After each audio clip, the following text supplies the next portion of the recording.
Yeah, this is me 2 years ago dressed up as Dr. Scribblebottoms for Halloween. Yes.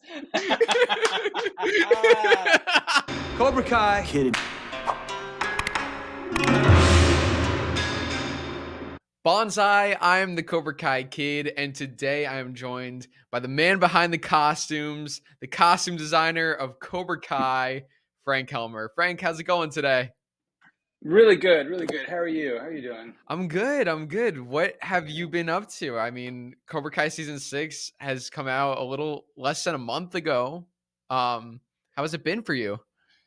I've mostly been in recovery. It's like Cobra Kai is it's a tough show. It's a big show. Obviously, it's lots of stunts and lots of changes and lots of actors and lots of stunt players and lots of things to do. And we have limited time to do it. So it really is a full court press for like 6 months at a time. So I've been really just kind of relaxing. It's great to be back in LA. We shoot in Atlanta, which is a great place to work and a great place to be. But it's nice to be home and get to have a bit of the summer off. So I've been recovery mode. For sure. And I mean, also with this season being 15 episodes instead of 10, that must have been an extra step up, right?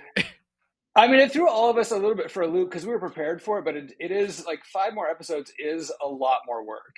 We're used to like our 4-month grind. We get out there, we do it, we hit it, we nail it, we have a good time.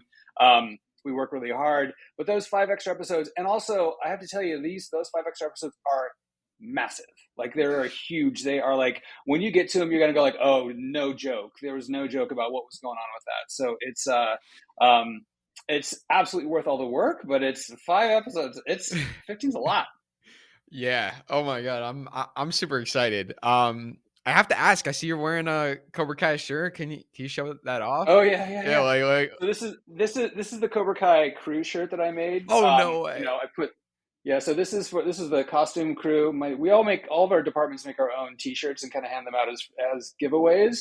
So you've got to represent Miyagi, represent Cobra Kai, and this is the best part of it all. I don't know how well you're going to see it, but I did a riff of I did a riff off of the logo I designed for the Cobra Kai Sensei jackets. Yeah, they've already been leaked out on. We've seen a little bit of them in some of the teasers, so. It's going to be, I'm so stoked for that, to the full effect of episode, I think it's like 6 or 7, I think it's 6, where we really see the full Korean Cobra Kai come in full effect. It's going to be really freaking cool.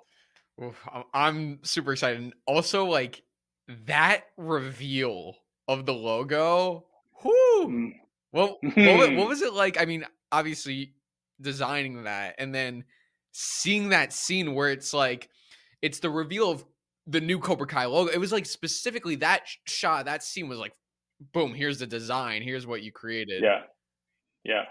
And I designed that. Like I worked with one of our, the actor who plays Nate, his mom is actually a Korean translator. And so I worked with her. She was so kind to work with me and like make sure that I got the font right, make sure I got the lettering right. And that the Korean, the Hangul that you see there is Cobra Kai phonetically. So it'd be like Kobura Kai is how it would be done in Korean. So we translated that. We found the right font. I tweaked it a lot with the help of our graphic designer on the show. Sean, who's really awesome, Sean McBee. And it was really satisfying to do. And to see that come out, like this is kind of why I do what I do. It's like those are the moments. The industry is a hard job. Like, and it's a lot of fun. And if you love it, you love it. But the payoff, the thrill for me is when I do all the work, I put all the things in, I design the logos, I design the garments, I put the outfits together, and then you see it. When I see it on set, when I'm there the first time with the clothes go on camera, I'm behind the monitors with the showrunners and the director, and I'm watching everything. And when you see it all come together, whether it's like in the Miyagi house or the LaRusso house or like, the Johnny's apartment or, in the Sekai Taikai, especially, it is such a thrill. It is such a thrill to see that. And then to see even further from that is to see like to be in the middle of the Sekai Taikai tournament and to see our stunt team out there and with our actors and performing in that, and like that's a big key thing for me, is that I have to make sure that my clothes work for the action at hand. I mean, a lot of things are karate gis, but even that, like in season four, I think it was, when Johnny and Daniel were having their massive fight on the platform at the Miyagi house. That was a night shoot. I had gone home for the day. I basically had everything was set, everything was going. They were rehearsing, everything was fine. And then for some reason, Johnny's kicks that he was pulling out was blowing out the crotch of his pants, and it was like, it's like midnight. I'm at home in bed. My crew is calling me frantically, like, "What's going on? Do you have more pants? We have to." It's like, okay, yes. Okay, pull. Here's where the extras are. Go to the trailer. Here's the office. Get these things, because you have to. You can't anticipate every single thing, but I do my best. I do my best to get it right, and but the thrill of seeing it all like on set, on camera, is incredible. Oh my God. I wish there was like a blooper of of that. Yeah. Well, it's interesting because with this show, it's like, I mean, you're so right with like, yes, they're fighting karate gis, but there's also a lot of times where like fights will start randomly and like Zapka's in jeans. So absolutely. So how do you like? Are you constructing jeans that are like flexible for him to get his leg up? I have found all the jeans that work, all the dress pants for when Daniel's got to fight in a suit, or when Chosen's got to be like in a tracksuit. That helps a lot because tracksuits are usually pretty stretchy. But it's like when I'm in a fitting, part of the thing with the cast and the stunt players, I make them do the action. I say, like, look, okay, we're gonna take a photo. This looks great. Throw a kick in my head, throw a punch. Like do if you know some of the choreo, do a bits of the choreo to make sure that you can do what you need to do in this, and easily. Sometimes it's a little adjustment, like you need to pull the pants up a little bit to do it, or but mostly, I don't want them to have to think about the clothes when they're fighting, right? My job is to make sure that they look great, they look like the character, and that the action can happen in it. So that's why I always make them do it in the fittings. For sure. Gotten close to getting hit a couple of times.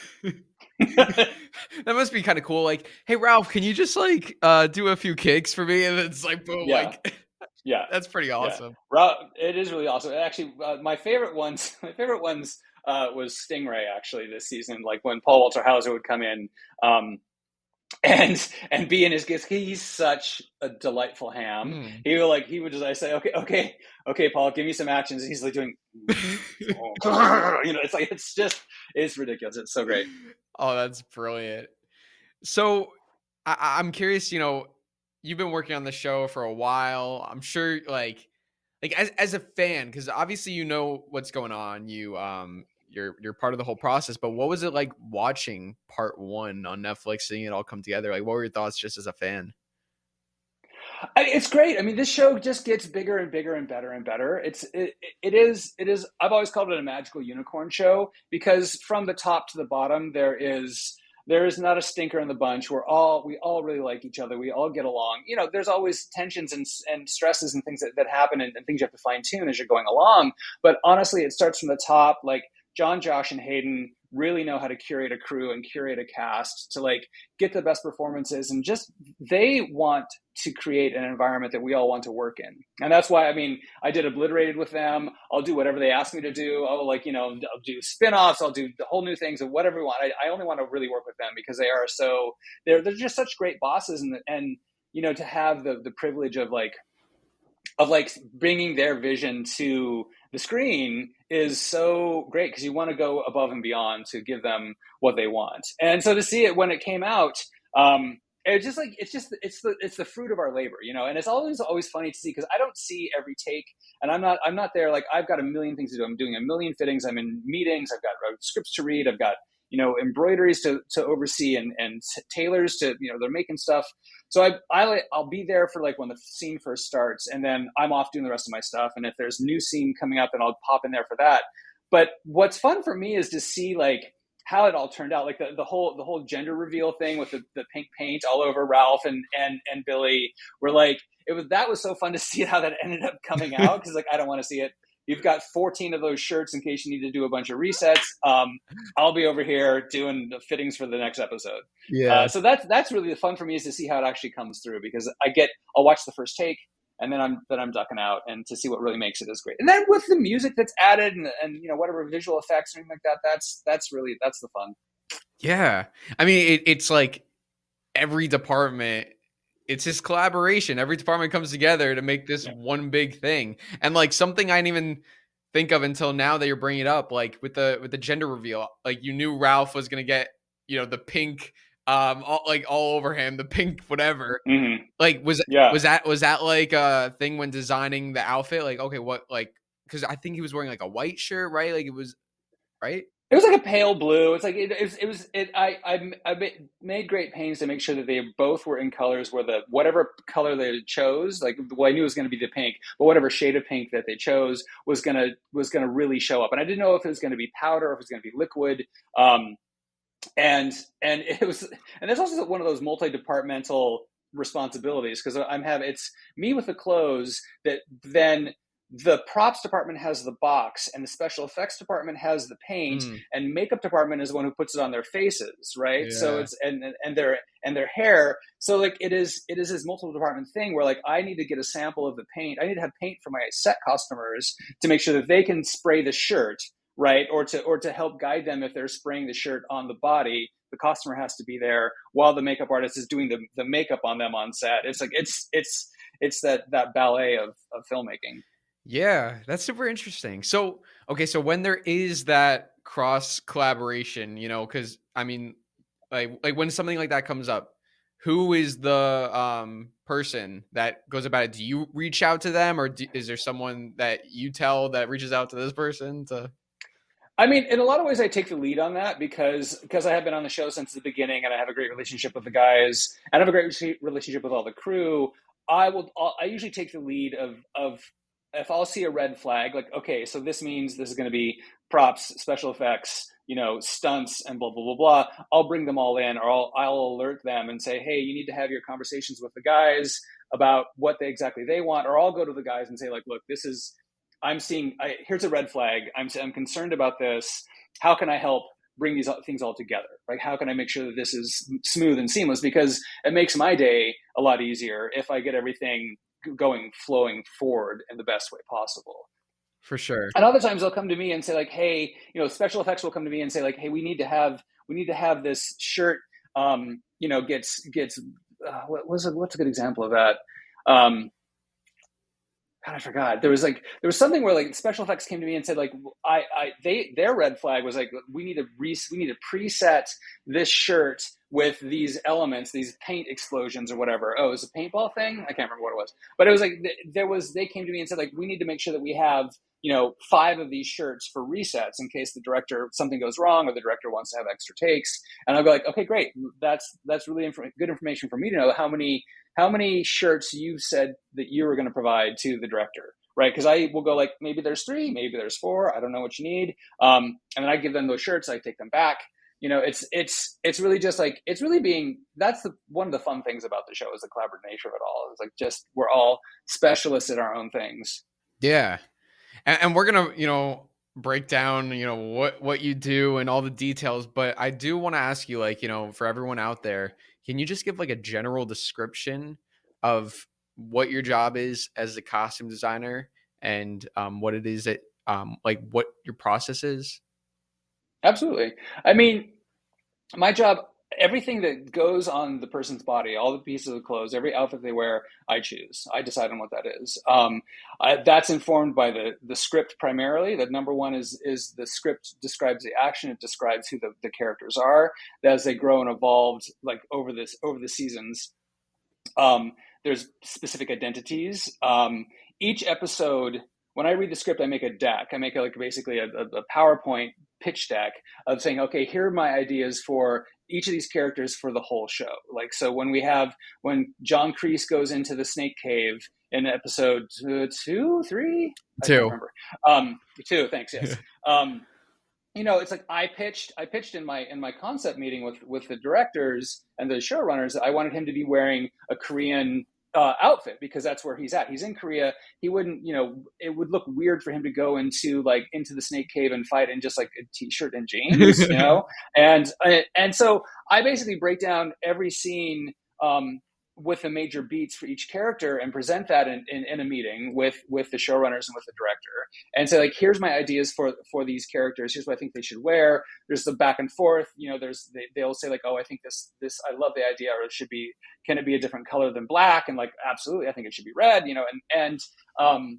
So that is done. I do that for every episode, and as we get into the Sekai Taikai, I designed 16 different global karate teams in different colors and different patches and different logos for all these competitors, right? And that was like so fun and so satisfying.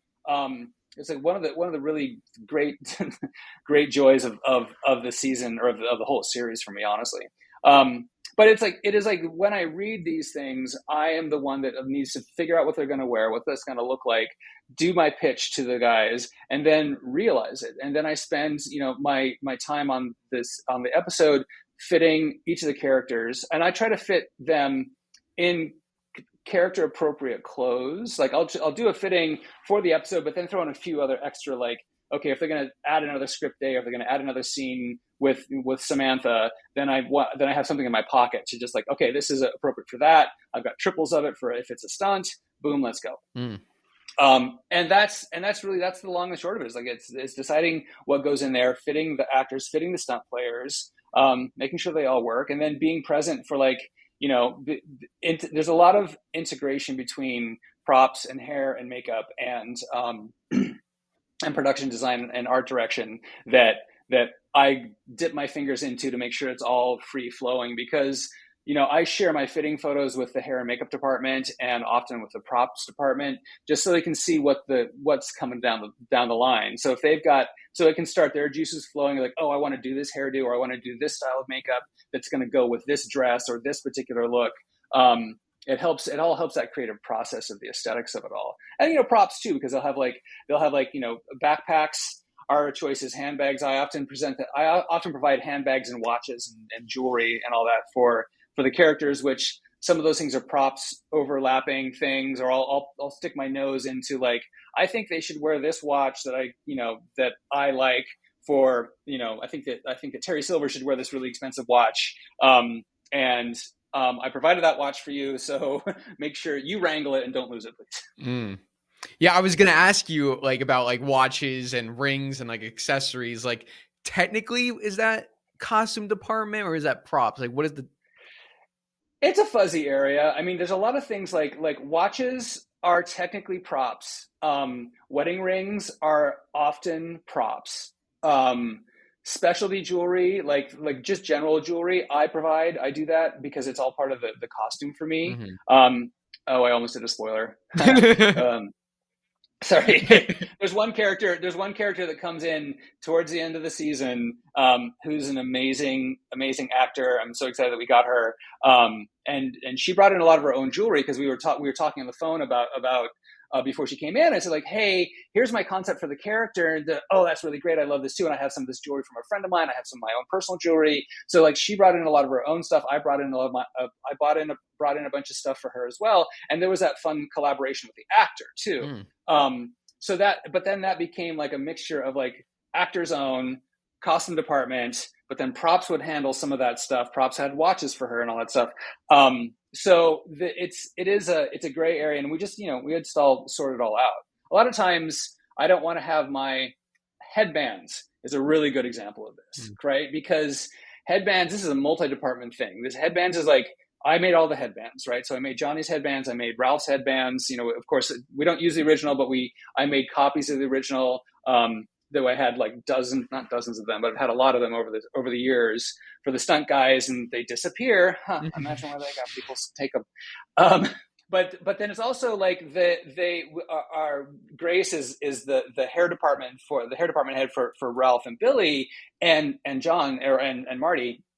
And so she does their hair, so I entrust the headband to her to put on, but then she doesn't want to have to wrangle it, and it's like she's often gone by the time the guys have undressed and are like, you know, they're leaving their costumes and stuff in the trailer, and then we need to clean them. So it's like it's one of those things where the set costumers will wrangle the headband, make sure it's clean and pressed and ready to go to the thing, but then they give it to Grace to put it on Ralph and Billy, but then we're watching it, but then she's also watching, so it's right with the hair. It's just one of those interdepartmental things. It's the quirks. So there's no real like hard and fast rule about things, but that's the short of it. Wow, that's really interesting. I'm curious how, like, did any of the okay, because you said like with this woman who you can't reveal who, there was a bit of like oh, I have this, and then it's like, oh cool. Was there like any of the actors, any of the styles that you saw, maybe they weren't like, oh, like that actually looks like like Jacob's wearing something that actually Hawk might wear? Was there ever any of that? Yeah. There's a little bit of overlap. I mean, I think each of our characters are there's enough similarity between who they are as people, and who their characters are. But then some of them are also radically. I mean, Mary Mauser and Tanner Buchanan are dressed nothing like their characters. Yeah, they're nothing at all. They are like, you've seen them. I'm sure you've seen them, like, you know, at events and out in the world. Yeah. And like Mary is like a goth chick with Doc Martens and like loves to wear black and has so many piercings in her ears. And Tanner is like not far away from that, but he's so stylish and he's so cool. And Robbie's so like, you know, just a dude. Yeah, right? Robbie's a skater dude. Yeah, right. And it's so fun to see them, because they'll come into their fittings and go like, all right, shake off Tanner. We're gonna put on Robbie. You know, shake off Mary. It's time to jump into pink. She's like, oh, more pink. It's like, yes, pink. Yeah. You're Samantha LaRusso. You're not Mary Mauser. But then also, you know, sometimes like I know that Sholo will come in and I'll see him like, you know, just at lunch before he's changed into his costume. I'm like, oh, that's a cool shape on him. I like that idea. So I'm gonna pull that idea from Miguel and like, you know, and move that into his thing or do an interpretation of that are like close to their stuff. Those guys are a dream. They're a dream. Yeah, that's interesting. Who would you say from the cast has the best style? Personal style, or the characters? Like I would say personal style. Like you see them come into set like every day is like, yeah, that. Yeah. I would say Sholo's pretty fly. I like how Mary dresses because I do have a soft spot for a goth chick. So I like her style. I just like how different it is from her character. I love Jacob has got this really great like California, just native California style about him because he's from Southern California and he's like, you know, his dad surfs and like they're legit that person. So I really like his personal style. Peyton's got great style too. She's a delight. They're all pretty good. Who's boring? I don't know, really boring. I'm trying to think of who's boring. Yeah. I'm sure it'll come to mind next. Yeah, exactly. And you know who has actually really amazing style too, like off camera, is Marty Cove. Oh my god, yeah. He's got this Pendleton jacket I want to steal from him every time he wears it in. It's like he's got this something about this Western something vibe. He's just like, I want to steal his personal style for myself. I feel like his crease look and his regular look, it's not that far off, right? They're not that far off. Crease is a little bit more subdued. Like Marty's a little bit more colorful and a lot more patterned, and Crease is a little bit more just like genuine badass. But like, yeah, there's some overlap there. Oh, that's awesome. Who has been your favorite character personally to design for over the seasons? I mean, I always love dressing Yasmin because I don't get to dress with a lot of fashionable girls. So she's always really fun. Yasmin and Moon are really fun to dress. Yeah. They all have their own pluses and minuses. Like, you know, there's some things I love dressing Billy. I love dressing Johnny Lawrence because it's like those band shirts. Like if anybody was like close to my style, my personal style, it would be him sort of, even though he's sort of stuck in high school and stuck in the 80s in his own way. But I like just kind of nailing that. I like dressing Jacob a lot. He's where I get to have a little bit of fun because, like, you know, he went from like the shy nerd wearing ugly clothes, which then became really trendy somehow. That ugly sweater in season 1, like I now see like on the runways of like this is a high fashion sweater, and it was like the ugliest thing I could possibly find. But I like him because I've really gotten to play with his style over the years of like really just making it more exuberant and more flashy and more colorful and like bigger sneakers and more interesting shorts and more interesting colors. He's probably my favorite of the kids to dress. Yeah, it's so interesting because you're right. It's like over the 6 seasons, as the characters change, so do the outfits, and even with Jacob with Hawk, it's like his whole look is what like made his confidence change. Yeah, exactly. I mean, and this is what I part of costuming for me is to help telegraph to the audience where the people are and who the clothing is a shorthand, right? It can tell you things about where you shop, how much money you have, like what's important to you, what your style is, whether you're confident or not confident. Kenny is a good character, for example, of that, where like, as he's more confident, when he's less confident, he's got more layers on. And as he gets more confident, he can just be himself, which I really like, and playing with the color with that. And, Hawk is the same thing, like where he gets to as he gets more confident, he gets more confident in his style choices, and I play a lot with like color, like Mary, Samantha over the seasons has been like, she started out very blues and pinks when she was very Miyagi and in the beginning, and then she got more Eagle Fang and things became a little bit more purple, and then she was a little bit more, and in this final season, I kind of tossed out the color rules with her entirely. I didn't restrict her palette. I kept her palette still very feminine, but there's no guiding color way for her looks. It's just like she is her own self now, and she's just like fighting as herself. So that's fun stuff. I love that. And I remember like hearing like it was mainly back in like season 3 when it was the Cobra Kai versus Miyagi-Do, and I remember even noticing it with the colors. It was very Cobra Kai, very red, yellow, black. Yep. Miyagi-Do, the blues, right? Like what? Exactly. Okay. I mean, when you've got like, a couple dozen kids fighting each other, it helps to have again, it's visually identifying really quick. So it's like, okay, this person's wearing red or black, they're Cobra Kai. This person's wearing blues or lighter or cooler tones, they're Miyagi-Do. Or Eagle Fang is going to be red and Cobra Kai is going to be black. It's like it's something that just really helps keep track of things and identify them of who they are really easily. And just adds to the character. Because also we we dress like our favorite sports teams. We dress like our favorite, our favorite actors or musicians. Like we choose because we want to be like them, or we want to represent that. And that's I take that same thought to the costuming of the characters. Well, I mean, I can tell you personally, when season 1 first came out, I was like literally getting any like Miguel outfit. I was like looking for anything with Miguel, and then like there were certain like shirts or things that I was like, yeah, I need that. So season 5 episode 7, Robbie had like this like red black striped shirt in Bad Eggs, like with Chosen, you know what I'm talking about? Yeah, I do. So I got a shirt that's just like that. So that's my Robbie shirt. That's amazing.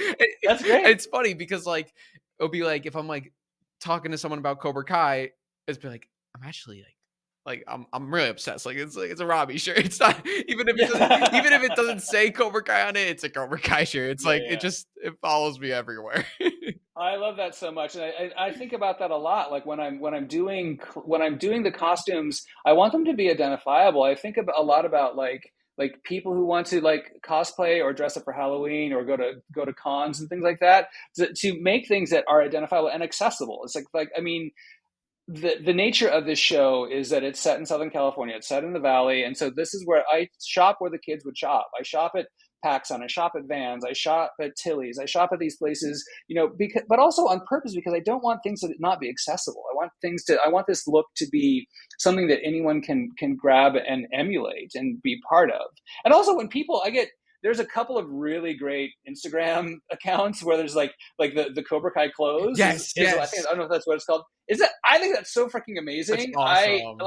I just started following that person, and it's like, it's so great that they've just tracked it down. There's a couple of others that DM me like every time an episode comes out. They're like, I can't find this jacket. Where is it? Can you please tell me where it's from? It's like, yes, I think I can remember. I'll look back on the thing of like where it actually came from, and I'll help it out. And also, there's a couple other like of fan sites that they'll DM me like and say like, hey, can you give me any details about the Eagle Fang gi? It's like, absolutely. The trim is a grosgrain ribbon. It's an inch and a quarter wide. It's like blah blah blah blah. Like, here's all the things that the patch is this size. That and like, because I want it to be right. It's like, there's nothing more flattering than to have someone want to dress in one of your costumes like for something. So let's help you get it right. I'm never going to say no to that.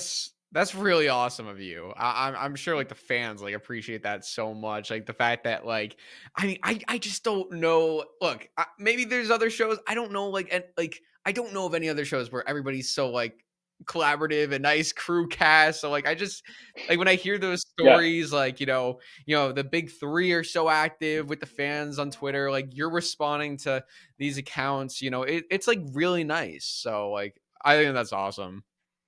The thing that comes down to is like, we're fans too. It's like, I mean, it's our job and whatever, but it's like the origin of this is from the three guys being huge fans of the Karate Kid, right?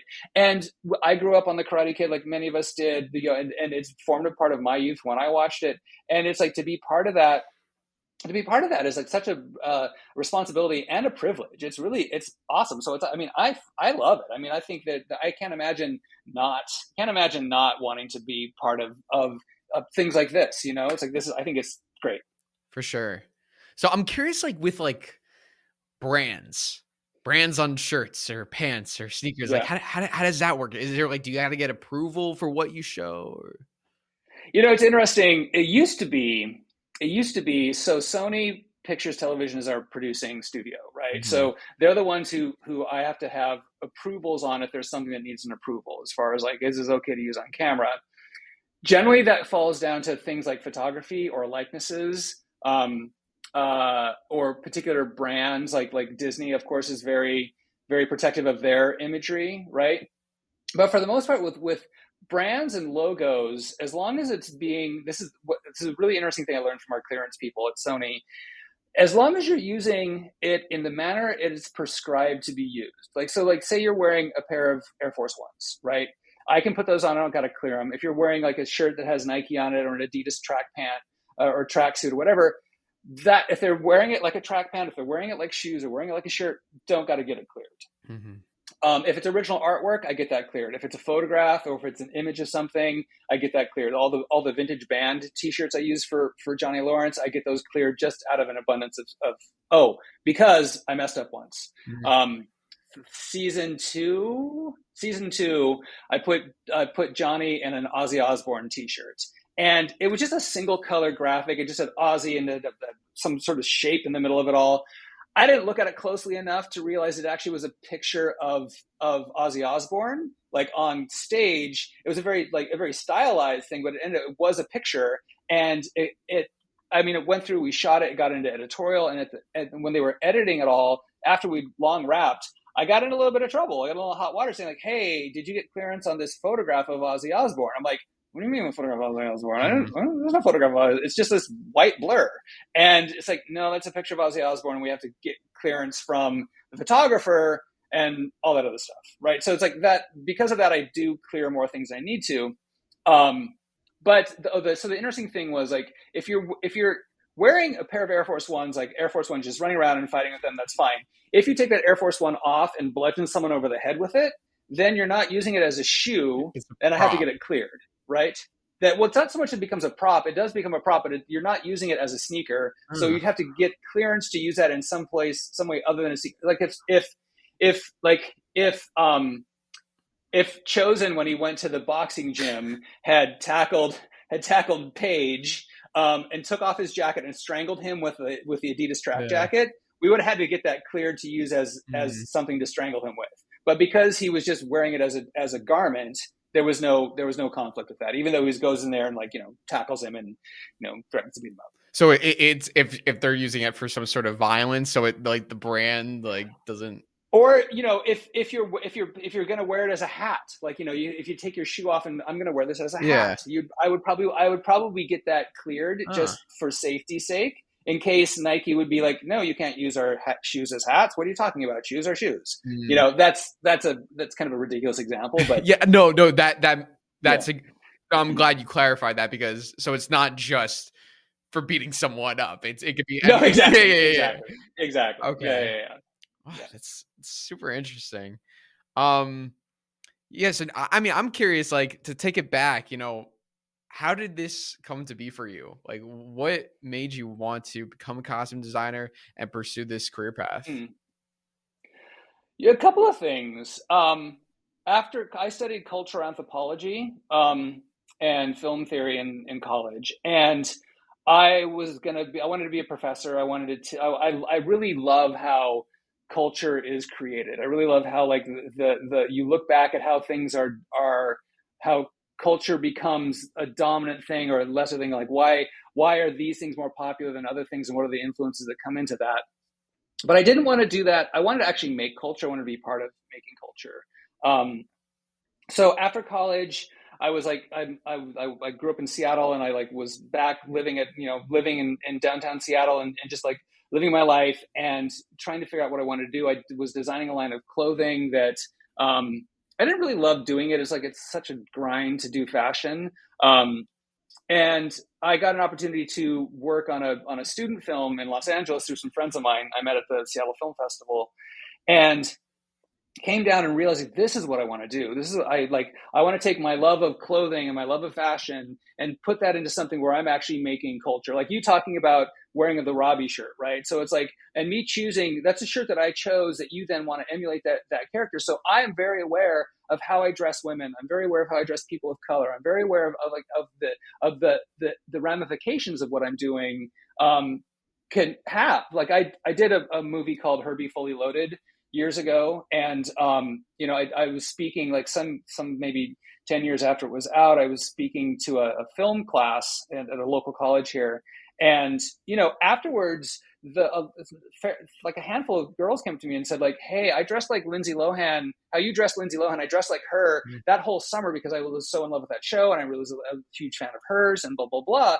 And it's like I made a lot of conscious choices about how I dressed her as a young woman. It's like Lindsay had already had a reputation of being a wild party girl and blah blah blah. But I didn't want that character to be that, because I'm not portraying Lindsay as herself. I'm portraying Lindsay as that character, and that ostensibly people would want to emulate that. So like I didn't emphasize her breasts. I didn't emphasize. I didn't make her overly sexualized. There were things that were like choices I make in all my shows about how I dress people, and that's how I help make culture, and that's how I like hopefully move the bar forward a little bit while making great entertainment and while having a great time and while creating really complex characters. Yeah. Even like, with Miguel in season 1, I'll go out and I'll like see clothes. I'll be like, that's a Miguel shirt. And even if it's not like Mm-hmm. a shirt that looks like from the show, it's just the design of it or the concept. Exactly. And like, yeah, I literally got it like this like striped like big shirt. And I was like, yeah, that's something Miguel would have probably wore in like Yeah. season 1 training or something. Right. And that's honestly how we shop and how I choose things too. It's like we go out there and I'm looking for, maybe that's my particular X-Man power, which is a pretty lame one, but like of the ability to see like, oh, there's a Miguel shirt, there's a Hawk shirt, there's a Dimitri shirt, there's a this thing, and I can see and I pull them together and I get to put them on the people. Yeah. Because it is creating an aesthetic for each person, because we all have our own personal aesthetics, and I get to really just amplify that for a character on a TV show. Definitely. With Miguel in season 1, I'm curious because in the beginning, I mean, like look, Sholo has been on the show since like age like 16, 17. So he's grown up, gotten stronger, but in the beginning, he was a little thinner. And I'm curious, like with the outfits, he had those big shirts on. Was that to make him look like scrawny? So Yeah. then, yeah. 100%, 100%. Make him scrawny, make him like not confident, because it's a thing too. It's like if you're not feeling confident about yourself, you might wear I oversized love clothes, or that. you might. I mean, I know when I was an insecure, teenager, like I never showed my arms. I always was wearing big baggy Mhm. clothes, and layers, just because I was not secure. And to amplify that, to make that part of his character, was like, the clothing becomes part of the character. So that just really helped sell where he was at emotionally. That was brilliant, because then by the time you get to the All Valley, I mean, like he like you saw those muscles popping out of his his shirt, like you Yeah. don't, because you don't, like, you weren't trying to show that before. Right. But also imagine, remember back too, like when we have like both Hawk and Robbie fighting shirtless, right? Yeah, It's like that was like something like we never really showed their bodies before. We never really showed off that aspect, yeah. because it wasn't part of the thing. So that to that choice to go shirtless is like part of their evolution of the character as well. Right. And Mhm. then I could reflect that into like a little tighter clothes, or a little short sleeves, or like, like I would like Robbie got less layered in that season too, after he like became more confident, because I didn't need to do like the long t-shirt underneath a short t-shirt, like, because he was like more himself. Yeah. And then you have season 5 at the water park, where he's like, short shorts, Yep, t-shirt. exactly. They were so happy. They were so happy to get to just be like, to show themselves off, because they work so hard. I don't know how much you realize they are like in constant training. They've all become legit martial artists at this point. It's not just learning the stunt choreo. Like they do it on their after hours. They do it like in their real life, and they've gotten really good. Jacob especially. But all of them have really put in the work, and so they're like wanting to show off the fruits of their labors, and that was a really nice able to get to do that. It was really fun. Definitely. I just thought of this question because, like, I mean, this is just an extra challenge for you, I'm sure. And I would love to hear your thoughts on this, because you're designing clothes for the students and senseis and people of the valley. But Yeah. sorry, everybody, Cobra Kai films in Atlanta, Georgia, which I'm sure, as you Mm-hmm. know, can get very cold, and LA is not supposed to be cold. So how do you balance that? You want to make these costumes to show that they're in the valley, but at the same time, it's like the weather, it's like freezing. So how do you Yeah. design those costumes to kind of adhere to those things? Well, we do our best. We have a lot of big puffy coats, and a lot of warming tents, and a lot of heaters, and a lot of those hot hands are in everybody's Yeah. pockets. Um, and like everybody's got like long johns and like thermal silks underneath all their clothes. Mm. Like, even like, Ralph will be like in a suit. It'll be 30 degrees outside, and we're like hoping we don't see his breath. But they've all got like, we've cut out the neck of like the thermal shirts that are underneath their clothes, so they don't show, because it is supposed to be Southern California. So I do my best. And a hoodie goes a long ways to help out things. And hoodies are iconic, Yeah. and easy to do. So I do my best to make them comfortable. There was one, I think it was also season 2, where there's a big fight in the Miyagi front yard, or with where the cars are. There's a big fight between Robbie and I forgot who he's fighting. But we were shooting it on one of the coldest days in the middle of winter, and it was supposed to be the middle of summer, and Oh, all when he was the kids had to be shirtless. in shirt. Yeah. Yes, exactly. And we had to literally like oil him up to make him look sweaty, because we couldn't put water on him because he would freeze to death. It was like, Yeah. this was like, that was the biggest challenge. And I think after that, the writers kind of learned to like, in the first couple of seasons, they wrote for Southern California, not thinking about the environment Mm. that we're shooting in. Yeah. Right. I think they got a little bit more sensitive to that. I mean, you should always write what you want to write, without the limitations, and then we'll adapt. But I think they got a little bit more. They became a little bit more aware of the realities of where we were shooting after that. Mm. I mean, you guys did a great job for that episode, because I had no idea that was one of the coldest days. You saw Robbie. Freezing, literally freezing cold. It was like a November or something, and it was like bitter cold. I gotta rewatch it now. Yeah, yeah, yeah. Just look, because I think they have spent a good amount of money like doing like steam, like breath removal Really? in over the years. Oh yeah, yeah, yeah, yeah. I'm sure. I just remember. I remember the one where I saw it the most was season 1, episode 9 at the party on the beach at nighttime. Yeah. That looked like it was like another yeah. torture. Yeah, every time Miguel was talking, just smoke like Yeah. And it does get cold here like that occasionally, especially at the beach, you know, even though we were shooting at a river. Yeah. There's a suspension of disbelief in some places. Yeah, but I mean, you guys do amazing with it. So it's we love it. And so how did the job come to be, Cobra Kai? How did you get the job? I've shot maybe 12 shows in Atlanta. I've worked there a lot. And my producers have worked with on a number of shows, called me up one day. I was here in LA and said, "Hey, so I've got this show. We're coming up. We're doing it. It's a sort of like reboot, reimagining of the Karate Kid. Do you want to meet on it?" Yes, I do want to meet on this. Absolutely. I totally, yeah, absolutely. And so, you know, they basically set it up. My producers in Atlanta set me up with the guys, John, Josh, and Hayden, and I just drove out to the Sony lot, and you know, I had read the first episode, and you know, brought in a little pitch presentation of like, here's what I think the characters are, here's who I think these characters are. You know, we hadn't met Miguel or Robbie or any of these new characters. I only knew obviously Johnny Lawrence and Ralph Macchio, and even that season we hadn't had John Kreese back. Yeah. So that was a surprise at the very end. But I just jumped on that opportunity to go in there, and I really pull all the stops out on my deck, my presentation, and you know, gratefully, like the guys resonated with what I said, and I resonated with how they wanted to do the show, and it was just a perfect match.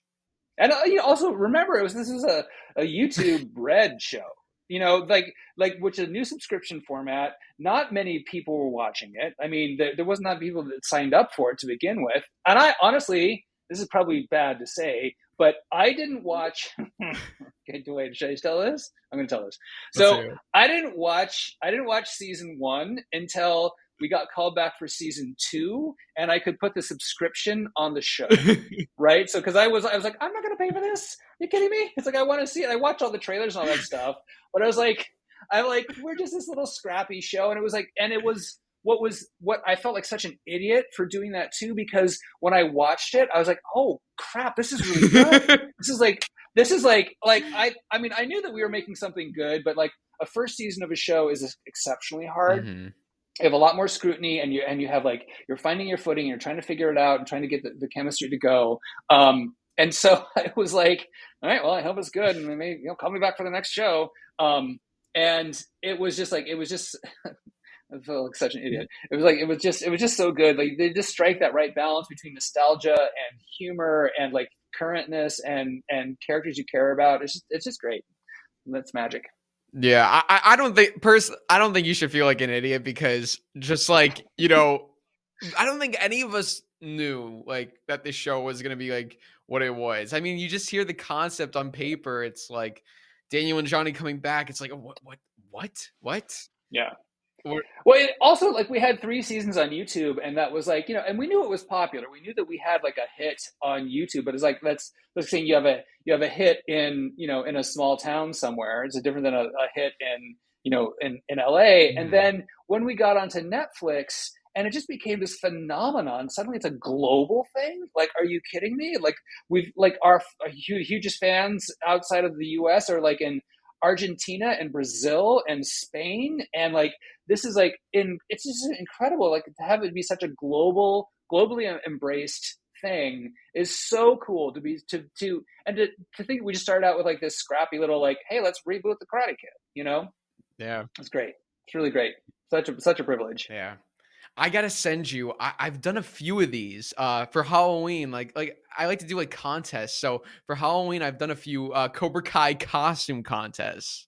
Yes. So yes, I'll have to send you those. You please send me pictures. I'll send you the links, because people from all over the world, like, you know, sending in their costumes, and like some of them were just like super creative. You had like the gis, the skeletons, but then like some people like went out with like specific costumes from the like outfits, and it was like it's pretty cool. Pretty cool. That's really cool. That's really cool. I love that so much. I love it when I see that, when I see it at cons, or I see it like on Halloweens and things like that. It's so satisfying. Definitely. So, okay, so I always say everything happens for a reason. So I know, like, from season 1 to season 6, this was the journey. But if you right now could go back to Frank Helmer, who was just signed on for the show, and you had like a meeting with him, and you had to give him some advice, like, for the show. Okay, like knowing what you know now, like, what would you like kind of tell your past self? I mean, honestly, I would say like you're doing it right, because it's like it's just keeping to the heart of the character, and not falling prey to trying to do something that's not authentic to the character. Like, no matter how big or broad or soap opera-y or ridiculous it gets, it's just like keep it true to that. And that was the heart of the original movie too. Is like these are just real characters doing real things that you can identify with, and that my job is to amplify that and to make them have them not be pulled out of it. It's like we're not making Euphoria. I'm not trying to do like something that's super fashionable, because it's like it's also the Valley. I want to reflect that. Not that there aren't fashionable kids in the Valley. There are, but it's not like Silver Lake, which is the more fashionable neighborhood in LA. It's like it's Encino. It's like these are just regular folks, and that's what's really great about it. So keep it authentic. I'm trying to think if there was a big mistake I regret I could have warned myself off of. Reinforce Johnny Lawrence's crotch. Ozzy Osbourne. Yes, exactly. Don't put a picture of Ozzy Osbourne on his shirt. But like I mean, in a way, would you say like it had to happen? Because if it didn't happen then, maybe it could have happened after. Well, these are all the things that you learn. Like every time you do a new show, there's often new rules and things about what people are concerned about on the studio level. But there's also, I learned new skills. I did a movie, I did a TV series called Banshee, which is on Cinemax, and I learned a lot about stunts in that. And I took the information, I took the knowledge from doing that show and how to make sure that people can perform the stunts properly to Cobra Kai. Because it's like, so that I didn't have to learn about stunts, even though it seems like Cobra Kai, why is it so, it's karate. You're not like doing flamethrowers or like throwing people off of bridges. We did throw someone off a balcony, show off a balcony, but yeah, that's pretty close. I mean, yeah, it's pretty close. And that's the thing too. I mean, this is the thing too. Like my sibling is a nurse. And so when Miguel got tossed off the thing and broke his neck or broke his back, and he's in that halo, right? That thing, the immobilizer of the skull. I called up my sibling and I said like, hey, is this real? Can we get away with this? Is this even in the realm of being okay? And also how to make sure, like, here's a fitting photo of my nurses and doctors in this situation. Is that appropriate? What would they wear in a surgical theater? Like I want to get these things right, because there are people that are in these fields that would go like, oh, that's not right. That's not accurate. There's often things that you have to fudge just because it makes better television. So not everything is complete 100% accurate. But like I work really hard on the flashbacks to Vietnam in season 4. Those are accurate Vietnamese and accurate period American uniforms. Work really hard to make sure that those are right. Any police that we have are as accurate as possible for the time period. I work really hard to make sure that I don't pull somebody out with a costume, because I'll see that and I'll go like, no mailman wears a hat like that. What are you talking about? It's like there's sometimes a stylistic choice can pull you out of the action. And that's the last thing I want to do. For sure. And also you have a lot of flashbacks to like 1984 or before. So yep. I'm sure you have to look at like maybe like when like this type of clothing, like, oh, that 100%. Yeah, that didn't come out until 2010. Like you can't put that one in. Right. We have what I found really interesting in this season. We have a flashback to, I think it's like to 1994, and I was like doing a lot of research, and like, and it's kind of for kids especially, it's like it's not really changed. It kind of look essentially the same today as they did then. There's some, you know, colors and shapes that are like a little bit different, but you know, when we have a couple other deeper flashbacks that were really satisfying for me because I don't get to do a lot of period pieces, like full on period pieces, and we have a really, really cool flashback that is super stylistic, and we just nailed it. We just really nailed the period. It's really exciting to see. It's really exciting to see. So I can't wait for that to come out. That'll be a surprise for me too, because I'm on set. I did the photos. I've watched the action, but I don't know how it all cuts together. I don't know how it's going to go with the music and what angles they're going to shoot, what shots they're going to use. That's the fun for me watching it as a fan. That's exciting. What about like with like Okinawa in season 3? I mean, and I'm thinking especially like Tomi Village, where you have all those extras. Like, how did you design that? How did you do the research for that? I mean, it really was just digging, doing a lot of visual research. Google image search is my friend.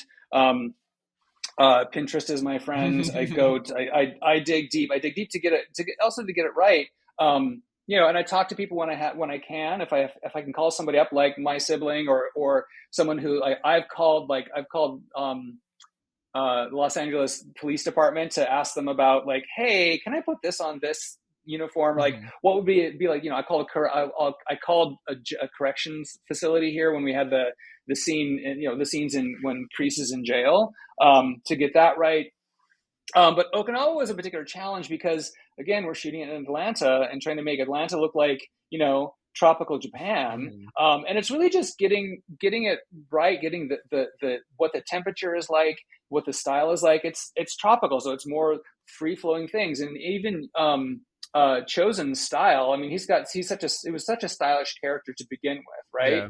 But then all of his clothes, I wanted to look like they didn't really come from America. I wanted his clothes to look like, you know, he always wears those, like the holiday shirt type of things, or the tropical short sleeve shirts, and you know, linen pants, and his shoes, which you seldom see his shoes, but they're like just trying to get it accurate. The research is really important to me. So like, and the fun part, I get to like really dig up and go like, okay, now we have to try to find this in Atlanta, or we gotta order it in, or we gotta, like, I ordered a lot of things for the we have a number of scenes in the Korean dojo in season 6, and I ordered in a lot of things from Korea, and I found there's a pretty big Korean community in Atlanta, but I had to drive like 40 minutes, you know, north to where there's the one store that sells hanbok, which are like the traditional Korean outfits.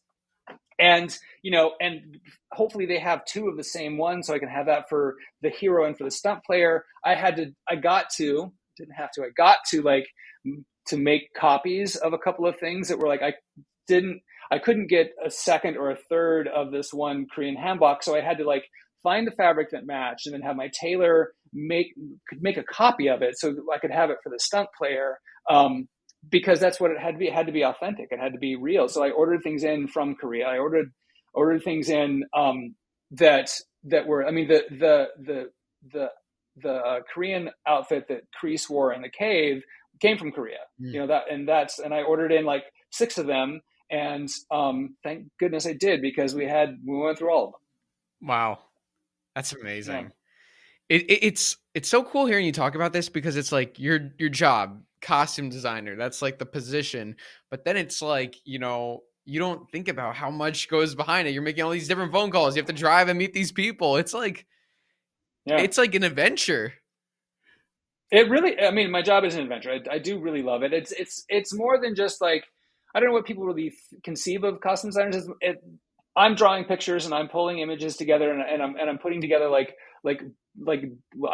decks for like each character. But it is also, then you have to find it. You have to like put it together, and you have to be in the fitting. And like many times, an idea that I have doesn't quite work. It doesn't quite work on the person's body, or they don't like it doesn't, you know, I'm seeing people in a small room, helping them find the character, but also dealing with, everybody has their own issues with their body. It's like, some people don't like their shoulders. Some people think that their butt is too big, or they're, you know, they can't wear this particular shape because they're too athletic, or they feel like they're too thin, or what have you. And it's like I always say to someone when they apologize if something doesn't, it's like, oh, I'm so sorry, it doesn't fit, like blah blah blah. It's like, don't apologize to me. The clothes are wrong. Your body is never wrong. Mm-hmm. You know that we're going to find the thing that makes you feel good, makes you feel like the character, and looks like what I want it to look like.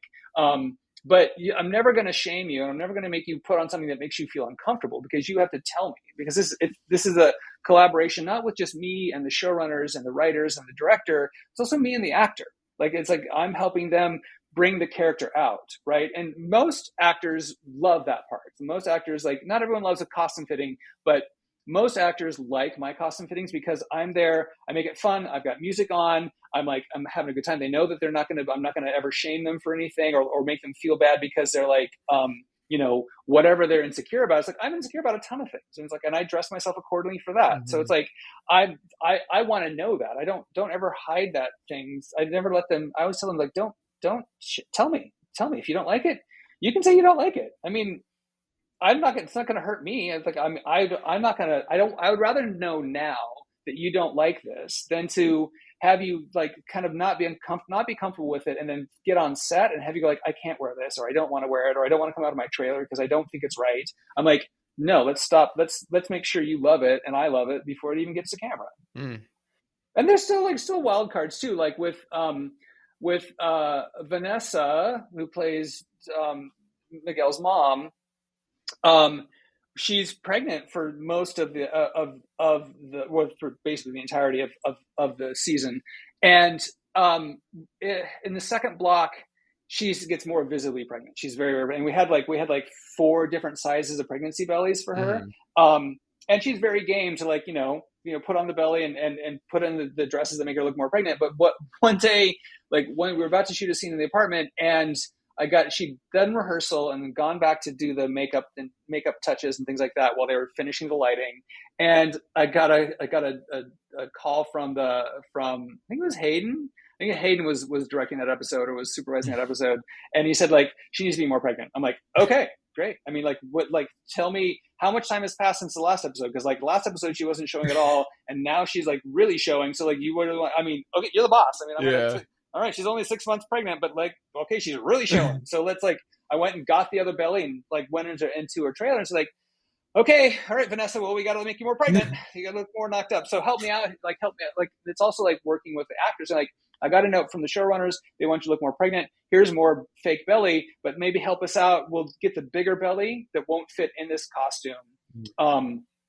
We'll use the bigger belly for the next change. It will accept that more, but help me out here. Like, I'm gonna put the other belly in, but like, give me a little action here. Like, poke it out, like accentuate it for me, to help sell it. And that's like, that's back to the collaborative nature of it all. Yeah.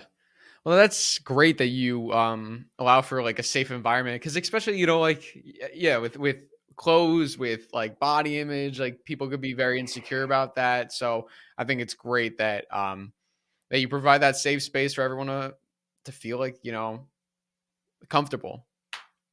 I mean, I've done every position in the costume department, like, over my career. I started out as a PA. I was an on-set costumer for a bunch of movies and a bunch of TV shows. And, I worked my way up to work on a trailer, and I'd never supervised, because that's a big bookkeeping department, a book, whatever, it doesn't matter.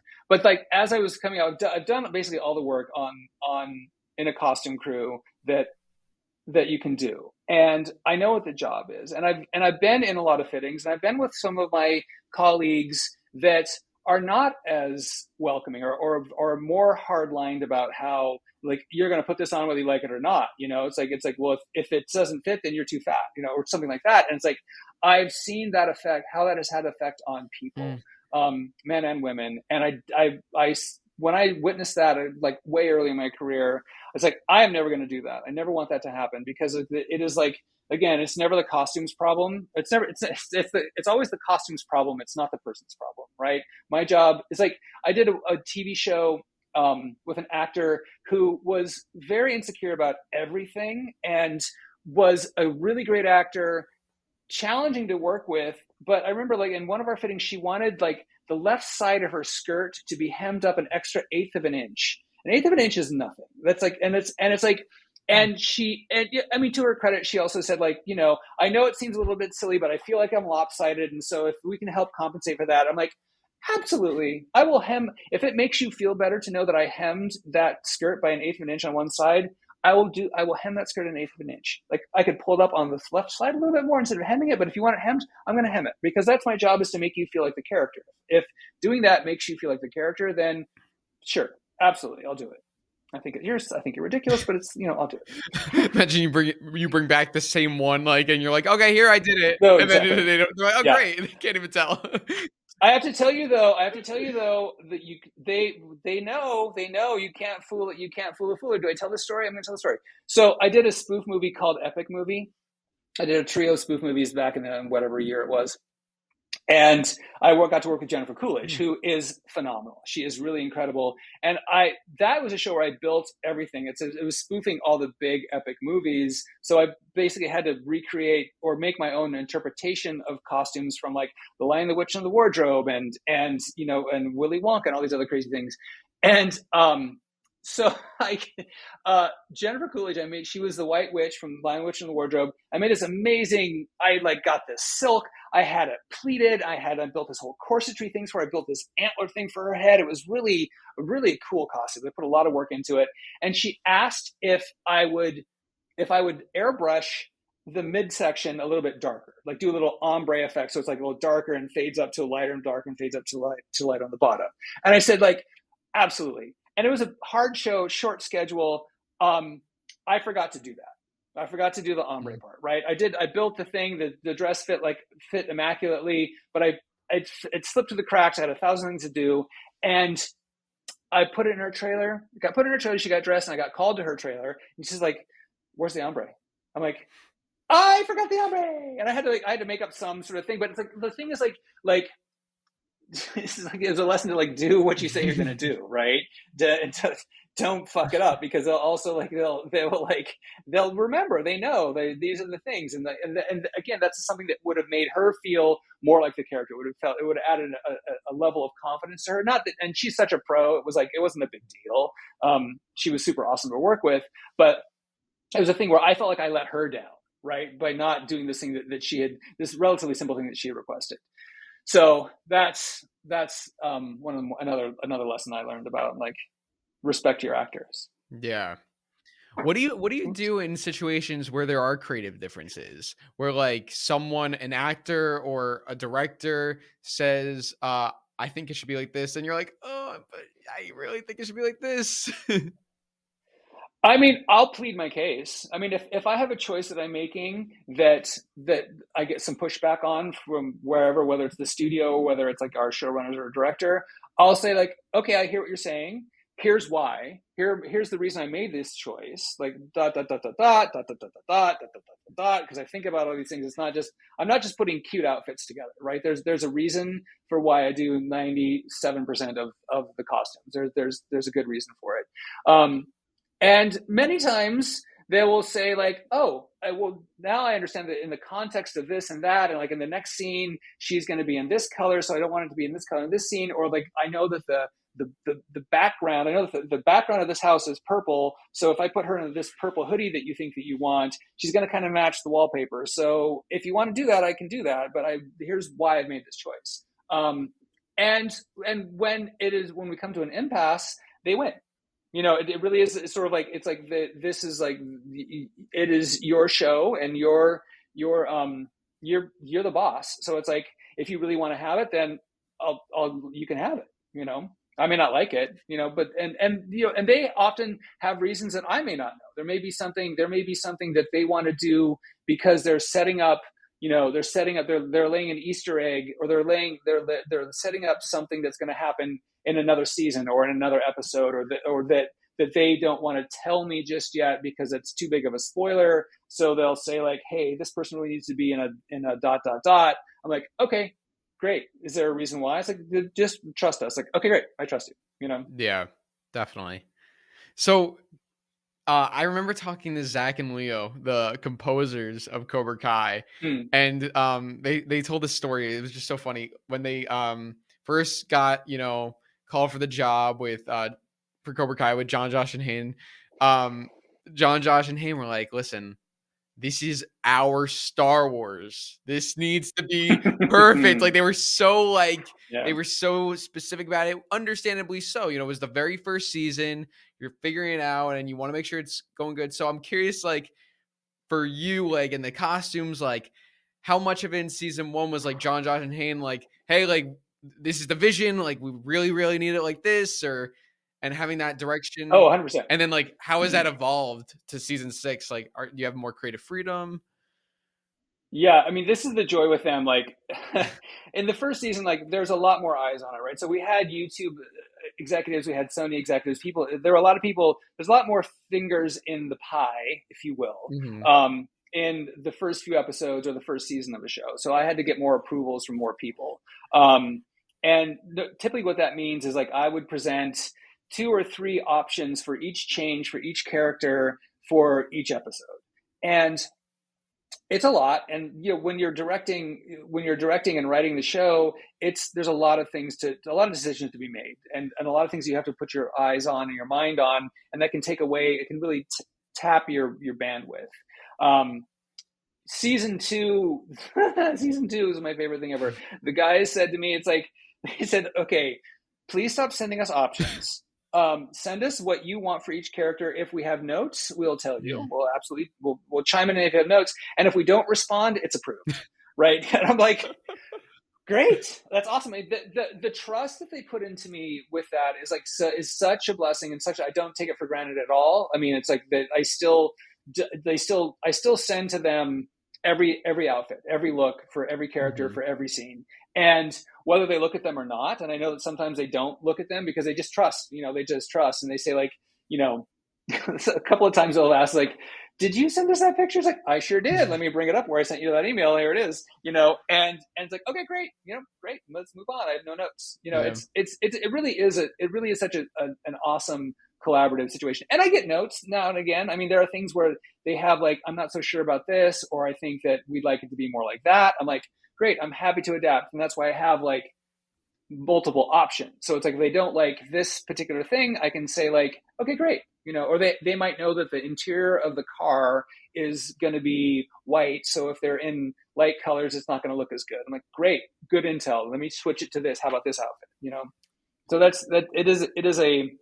it is a total joy to have that ability with them. For sure. I mean, it's definitely a collaboration because I mean, they're brilliant guys, but they're also writers. They're not costume designers. So it's like, exactly, like when you said an outfit, it's not like, oh, like, I don't know if he would wear that top. Like, that's more like, that's your thing. So they kind of, it's like the trust. Yeah, exactly. And one of them, I won't say which, but one of them is colorblind. So it's like, I will go to one of them and say like, hey, what do you think about this? It's like, is it what? Great. What color is it? Wait, I didn't even. It's red. It's like, I can't see that. I didn't even know that, like completely colorblind, or. I don't think completely colorblind, but there's certain colors that don't register. A lot of men who are colorblind don't really see reds that vibrantly. So it will just be more of a muted thing or a gray. So there's a level of trust with that too. For sure. Yeah. So I do want to ask you with the Sekai Taikai, you have all those different gi designs. We got a glimpse of it at the end of part 1. Which country is your favorite gi? Should we like look out for more like in part 2? Like what is the design that you're like, even if it's like not even like the dojo's not that important, like which one was like the coolest one for you? Okay. So I don't know if we've seen it yet. My favorite, I don't think, has been seen in this teaser, right? But the primary, and I'm not going to say which team it is, but the primary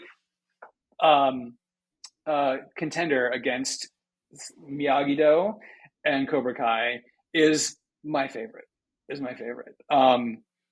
The team from the host country where the Sekai Taikai is being held is my second favorite. And my third favorite is like, it's not really a big contender. I think like the Swedish one, I think turned out so cool. And the Brazilian one turned out really cool. The Thai one turned out really cool. I kind of love them all. They're all, the trick for me with this was like, So I've got 16 teams. They're global teams. They each need to have their own identity, right? Mm-hmm. But they also need to not look like they were made by the same person. I mean, the same person making all these things. So I've got to like put myself into what would the Japanese team do? What would their gi look like? What would their patches be? What would their logo be? Translating into so many different languages that I don't speak or have a lot of familiarity with was a big thing. The Thai team, where I worked really hard to make sure that the words in Thai were correct. We had a great team at the studio that helped us out with that too, and the writers did a lot of work to make sure that those were all right and then read together. I don't think there was a stinker among the group. I can't wait to like be able to release my creative deck for like all of the gis I made, because that's I think people really enjoy that. I mean, I really enjoy how they look, because you'll enjoy how they look, but then getting to look at it in the sketch or in the concept for each of the teams, you can see what each patch means, what each thing, what I was going for to, you know, represent different styles of karate and different modalities and different ways of being. Yeah, and to have the freedom also to be able to design these gis, an actual global karate competition, they just wear white gis with different colored either blue or red gloves or belts, right? And that's how they differentiate between the two teams. That's not very cinematic for us. And since it's our own global competition that we get to create the rules for, that allowed me to have different colored gis than on white or red or blue, which are kind of the only commercially available ones. For a lot of there were like 4 teams that I got white gis that I custom dyed to get them yellow, orange, gray. There was a bunch that I dyed to like, because I just couldn't find them that were in the style that I wanted, that looked official, that were real gis. And that's fun. That's really fun for costume designers, actually getting to like dye and remake and embellish and reimagine things the way you want them to be. Yeah. That last scene, it was just like a display of all of the karate gis that you did. So that was pretty cool. It was like, Frank did this, Frank did that. It's going to be so cool when you see that, when that whole thing goes on, when we're in the competition, it is like goosebumps. It is really, really, really good. Oh, I'm excited. Yeah. And I'm curious, from seasons 1 through 6, is there like one costume that for you like does not get talked about enough? And it's like it's like the underrated costume that like maybe people wouldn't like think like it was like super hard to design, or maybe people don't like mention that much, but that you like really resonate with. I don't think that Dr. Scribblebottoms No, wait. Did you I for Halloween?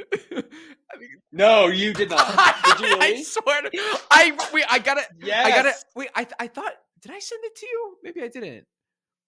Wait. Let me. I gotta find this. I recreated it to the best of my capabilities. I don't know how good it actually was, but let me see if I can pull it up really quickly. I have to tell you, like, Dr. Scribblebottoms was kind of one of my favorites, because it's just so absurd. And there were no, the only thing I had to go off that character was Dr. Scribblebottoms, right? And that it was a video game character. And I was like, okay, well, he's going to be part squirrel, part Harry Potter, part Waldo, part doctor. Just like, it was like making the most obscene, absurd, ridiculous thing. Oh, it was so fun. And then he got to fight, and that was even better. Yeah. Oh my god. Okay. Wait. I found it. So this is me 2 years ago, dressed up as Dr. Scribblebottoms for Halloween. Yes. That is so great. That is the best. I did my best. I do have the tail in the back. You just can't see it now. I was gonna say, did you pull off the tail? That's really great. I got the tail, and I took some images, so I'll send you the this is from the video. Oh my god, please do. That was so fun, because that is great. Unfortunately, you know, I couldn't search up Dr. Scribblebottom's costume on Amazon. So because it didn't exist. So like what I did was literally each piece, I lab coat, red gloves, wizard hat, like Yep. I don't even the ears. I don't even know what I don't even remember what that was. The like wolf ears, the glasses. Right. I tried to cut out the lightning bolt. Like, yes, you did great. You did really great. You did really great. I mean, we did the same thing too, because it really, I was just like, I was compiling things. Like, I've spent so much time on that hat and to make those ears work, and they had to be stable and like stick. It was so much fun. It was so much fun. Oh my god, I'm so glad you dressed up like that. That's exactly what I wanted to happen. I got and like, I mean, I personally have not seen anybody. Have you seen anybody dress up as Dr. Scribblebottoms? No. I might have been the first. I haven't. I don't know. You might be the first. My dream would be to have like there'd be like a fleet of Dr. Scribblebottoms at a con, like that, because that's pure art right there. That's just like art. I mean, I love it because I go to the cons. I go to Comic-Con. I've been to a bunch of the different conventions, and they're really fun. And my favorite thing is when you see like a group of like the same Spideys, or a group of like, you know, like a comic book character, when they're all just like when they're all talking together. It makes me so happy. I think if I ever see Dallas again, I think what I would want to do is just surprise him with that outfit. He was also, his response to that outfit was like, what are you making me wear? Like, he's so good. He's so pro, but he was, I could just see him go like, yay. Oh man. I mean, look, I have a theory that in the part 3 finale, we're going to see Kenny return to the Sekai Taikai and fight as Dr. Scribblebottoms. So that's my theory. I should have pitched that. Oh my god, that would be so good. He should have worn that in like just to get in to begin with. Yeah, right? He should have worn that at the. He should have worn that when they're out, you know, training with Barnes. Kenny, you're in. Yeah, exactly. You just have to fight. You're just in. But we'll skip the whole laxative thing. You're just in. That's brilliant. That's brilliant. Oh my god, I love that. Have you ever dressed up as any of the characters? I mean, I haven't. I did wear a gi once. I did wear a Cobra Kai gi. Like the first season, I wore that out to something. Because I have one of those. I have one of Johnny's gis. Oh, nice. Are you team Cobra Kai, Miyagi-Do, or Eagle Fang? I am Cobra Kai. Yes, sir. I mean, I am Cobra Kai. Yeah, I'm Cobra Kai. Yeah. I want to be Miyagi-Do, but I know that I have like I'm definitely more like bossy. And also the Cobra Kai designs are the coolest. I'm kind of the coolest. That was one of the best things too, is because, like, you know, I didn't really depart far from the original Cobra Kai, because that's canon, right? You don't mess with what is already right? So I got to modernize it a little bit, but it's essentially the same as it was in 1984. But getting to reimagine what the Korean Cobra Kai thing was like really, really, really great. And I can't wait for you to see those jackets. Yeah. That's what's so cool about this show. It's kind of like, I mean, they must have knew what they were doing by calling it Cobra Kai. And it's like the show, it's like this meta thing where in the show there's merch. There's Cobra Kai merch. Mm-hmm. And then in real life, people can get the merch. So it's like, you know, it's like you're repping it in the show, and then you can rep it in real life. Yeah. I think that, I mean, in the 80s, I don't think that they thought about that merchandising in the same way that we do now. It's such a giant part of any franchisable IP, using all the terms that we use. But it is become part of that, because you want to represent. You want to be able to have the fans be able to like show their stripes, show who they're for, show what they're part of, and that's really fun. I was just looking at some of the this season's Cobra Kai merch on the website today. I was like, it looks really good. For sure. So if anybody out there is listening and they want to get into costume designing, what would you say? Do you have any advice for them?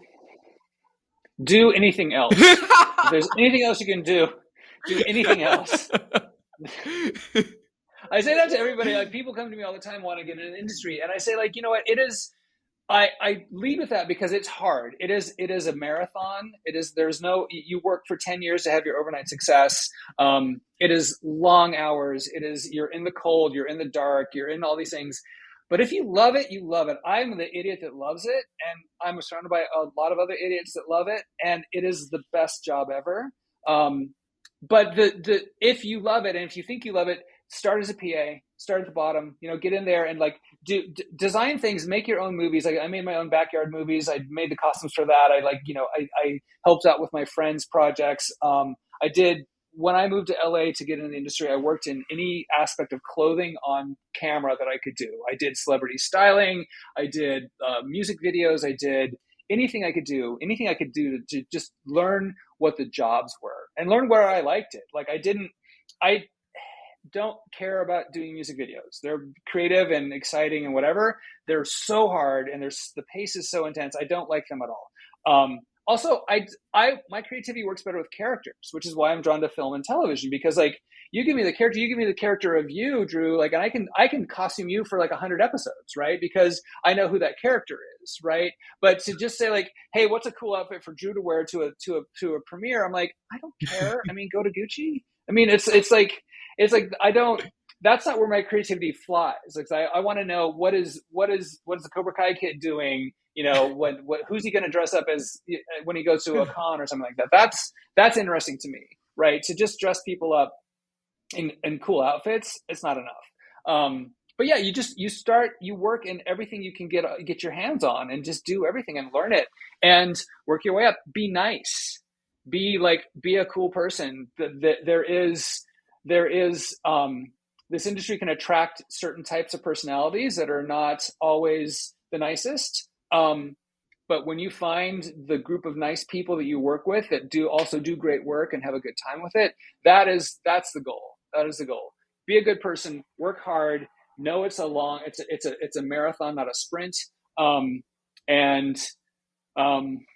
Yeah, those are the big things. And go into investment banking instead. I love that. And I mean, I think that's a big reason why Obliterated was like most of the Cobra Kai crew. You guys 100%. got along. Talented. Yeah, we get along, and there's nothing like that shorthand too. It's sort of like, you have the understanding of each other, and you don't have to like reinvent the wheel of how you're working with people. And it's also nice because we like Cobra Kai is a very specific look, a very specific thing. Obliterated was very different. Yeah.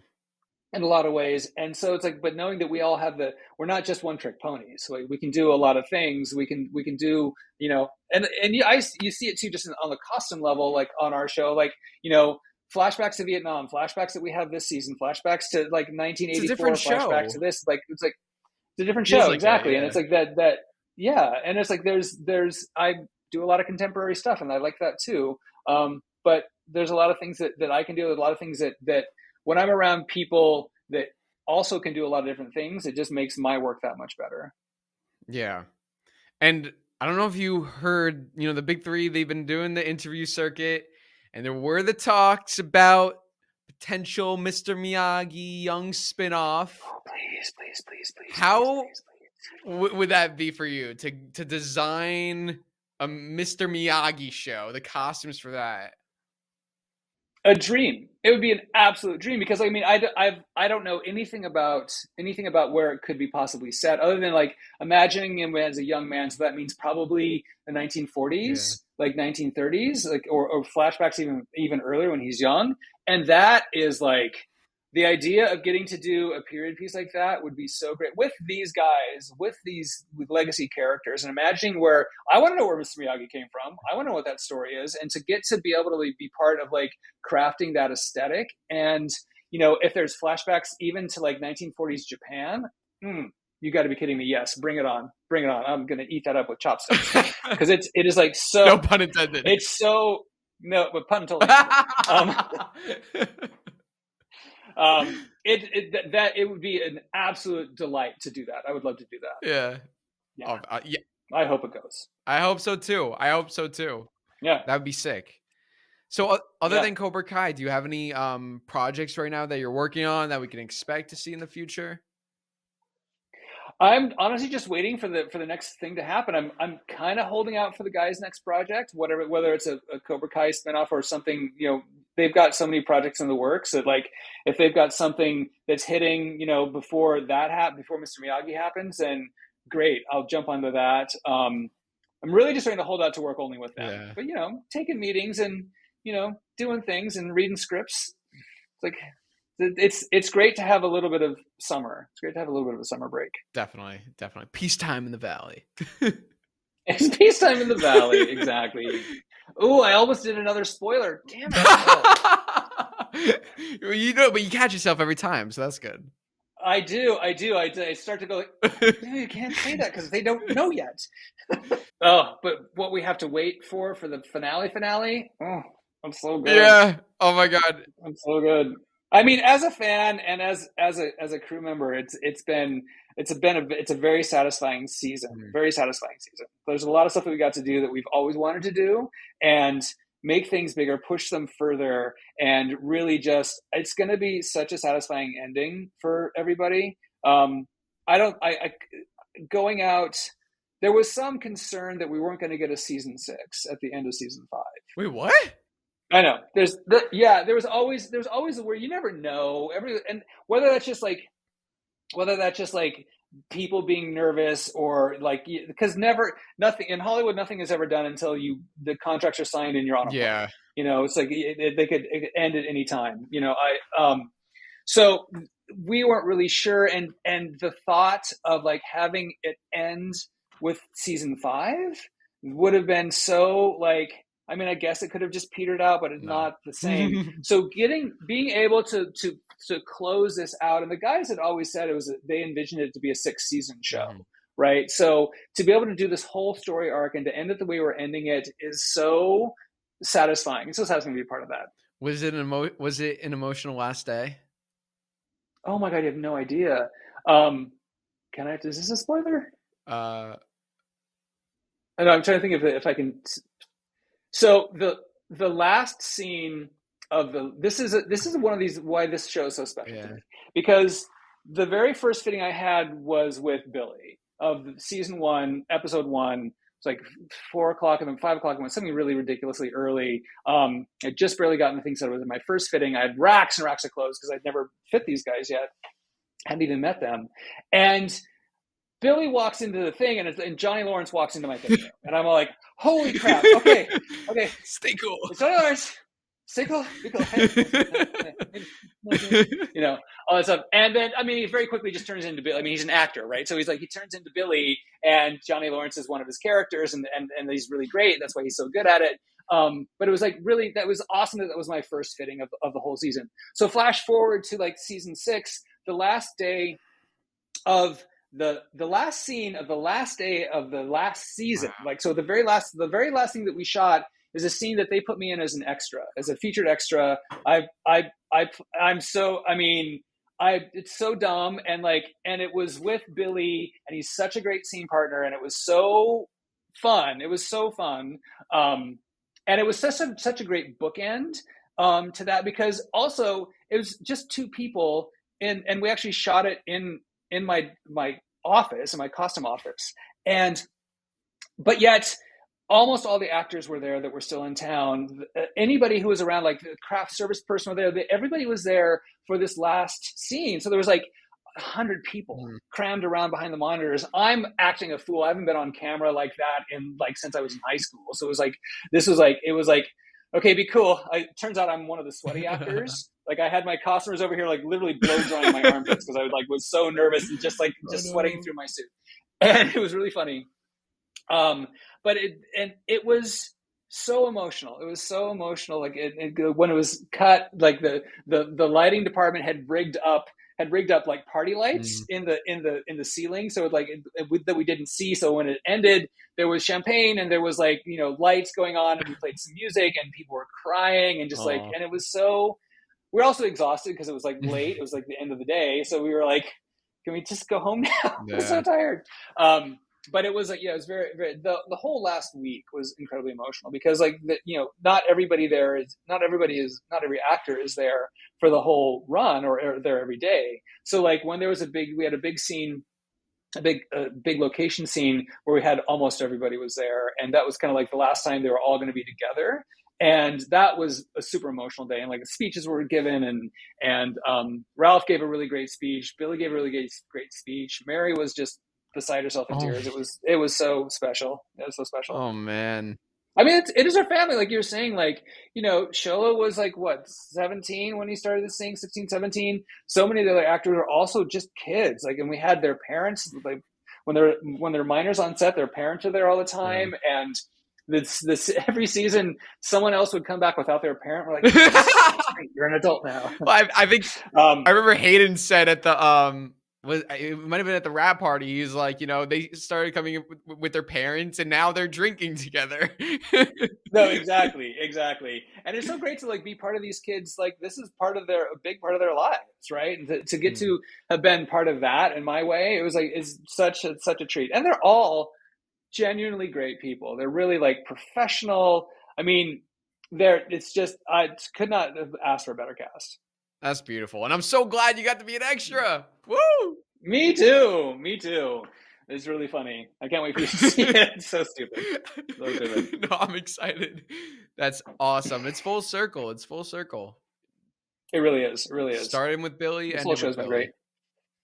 Yep. There you go. Always ends with Billy. Always ends with Billy. Well, we found out the last episode, it's been revealed that the last episode is X Degenerate, which I think is perfect. Exactly. Perfect title. Ace Degenerate X. I'm so excited. We gotta wait another year though, but it's okay. It'll be here soon enough. Yeah. I don't know why they're doing it that way. I'm sure there's some Netflix wisdom to it all. Because of course, like everybody else, I want to binge on it. And it's a good tease. It keeps me excited. But I think to have to wait till next year for the finale. Mean. It's a little tough. I'm like mixed on it, because it's like on one hand, yes, we're getting it earlier, but then also it's like to see it like all together is one thing, you know. It's like it's different. It's a different experience when you like craft the story and you want it to tell all together. But also, I mean, the guys, you know, very smart of them to go into it with the mindset of like 3 mini seasons, where it's like, do you feel it like that? Like when you were reading the scripts, did you feel like, okay, it's kind of like 3 little mini? They had prepared us for that from the beginning, that we knew that we were going to do. There was a bit of a switcheroo, because at first the thought was it was going to be the last 5 episodes. They thought we were going to end the final season, or episodes 5 through 10 were going to be like the finale, and then there would be a bonus 5 episodes that would come out sometime after as a surprise, right? Right. And it's like, that's kind of cool, kind of a cool concept. And I think that in the storytelling, that concept didn't really play out, because how they wanted the story to go. So rather than doing it as like a surprise 5 extra episodes, we just got those 5 extra episodes folded into our season. So we could just tell that story, which we needed to do. We needed to spend the time in Sekai Taikai. We needed to spend the time, you know, developing all these things to the point where to where it ends.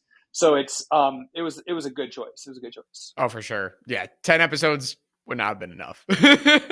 No way. You know, we had to rush through it. And it would have been like a faster ending. Like we'd have had to rush into where we wanted to get to, and so to have that time to like really show off with the Sekai Taikai, and then get into where we go with with everything else has been great. It was really great. Yeah. Well, I remember them saying that they wanted at least 6 or 7 seasons. So like, you know, there could have been a potential season 7, I'm guessing, but now I think it was a kind of mesh it.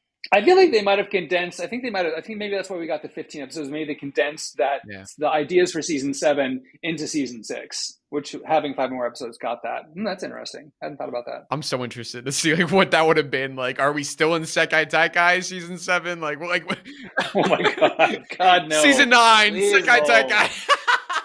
No. Your job would just get so much harder.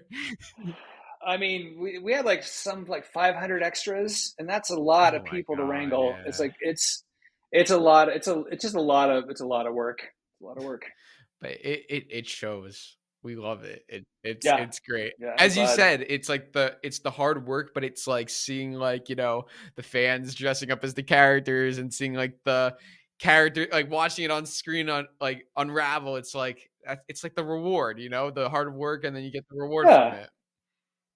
Well, and that it means something to people. It's not just entertainment. I mean, that there's that people, it helps shape people's lives because the ethos that we're putting out there is a really good one too. Like, family is important, rivalries are there, but like, you can get over them. Like there's like, you don't have to like be one way or the other way, that there is the balance of life and all these things. Like we're saying important things. I think that we all need to hear, we all need to be part of it. Like it would appear that these two senseis, these two rivals, like could never be together, could never like get to have some sort of place of commonality, or were so stubborn in their own ways that they could never find a place where the common good is the goal. And that's something that I think that we need now more than ever, like in this country and in the world, of like being able to like come together with people that you don't necessarily agree with, or you can't imagine seeing the same way. Like there are times during the season where Daniel was so exasperated by Johnny that they were like the mortal enemies, and then to see them become friends and then frenemies and then like have this whole arc of things, and like it's so, I think it's an important thing for us to put out there. And I think that's also why it resonates with people. It's because like there's more, it's more than just entertainment, it's more than just good characters and great action. There is something important being said there. 100%. Has there been like one specific lesson from Cobra Kai Karate Kid that has resonated with you in your life? I mean, honestly, is the balance. It is the core of it all. Is that balance, like, and not that sort of like balance to a fault of like never being aggressive. Like, is balancing that aggression. It's like, I think Eagle Fang probably is the more balanced of the things, but it probably could have developed into a thing of, if Johnny had learned the lessons. Again, spoilers. Don't say spoilers.